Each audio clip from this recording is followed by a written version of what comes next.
Donc, je suis fier aujourd'hui de vous annoncer le partenariat avec la Ferme des Quatre Temps ainsi que M. André Desmarais, qui pour moi est un homme, je me répète, mais un homme extraordinaire que j'ai la chance de connaître. Puis même des fois, il dit « Salut mon chum ». Et je dis « M. Desmarais, c'est rendu mon chum ». Donc, sincèrement, merci pour tout, M. Desmarais. Puis honnêtement, je suis content. Ma famille est ici, mes enfants, tous les gens que j'adore, les partenaires, les fournisseurs, des nouveaux clients, des clients. Donc, à partir de maintenant, vous allez voir, quand on va penser à Nourcy, on va penser à la Ferme des Quatre Temps parce que je vais devenir comme un ambassadeur pour eux. Puis aussi, on va manger de façon saine et un produit de qualité. Je veux tout simplement vous dire qu'il y a quand même des gens qui sont ici.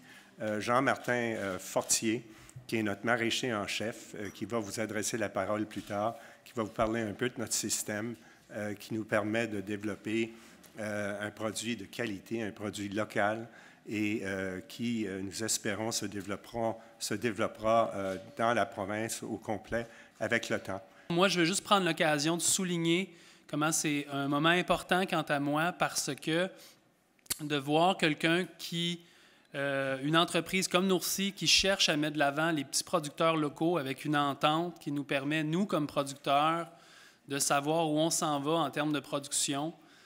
Ça devient un allié important. Ça devient une façon de produire qui facilite un peu notre vie parce que ça règle beaucoup de problèmes de mise en marché. Et je pense que le futur de l'agriculture, quand on parle de petites fermes à échelle humaine, est beaucoup sur ça. On parle de relations, on parle de créer des partenariats.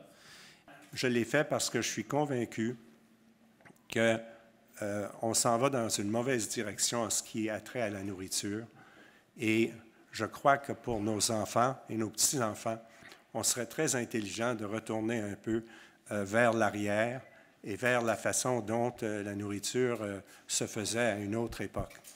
Et je crois que la raison pour laquelle nous sommes forcés de continuer dans la direction à grande échelle, etc., production de la façon dont c'est fait maintenant, c'est réellement parce qu'il y a tellement de gens sur Terre. Et il y en aura de plus en plus, et il y aura de plus en plus de richesses qui vont être créées en Chine, dans d'autres pays. Et ces gens-là voudront plus en plus de protéines.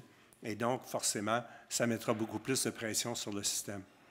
Et moi, je crois que ces gens-là, pour créer le système qui pourra permettre de s'assurer que les gens puissent avoir assez de protéines, ils vont être forcés de donner des protéines, ils vont être forcés de faire des choses qui ne sont pas nécessairement bonnes pour la santé. Alors, je crois que le temps est venu, à mon avis, de trouver des façons de créer des petites fermes pour les gens qui veulent se nourrir différemment, qui veulent une option santé et qui n'a pas nécessairement besoin d'être beaucoup plus cher que les autres façons de se nourrir que l'on trouve.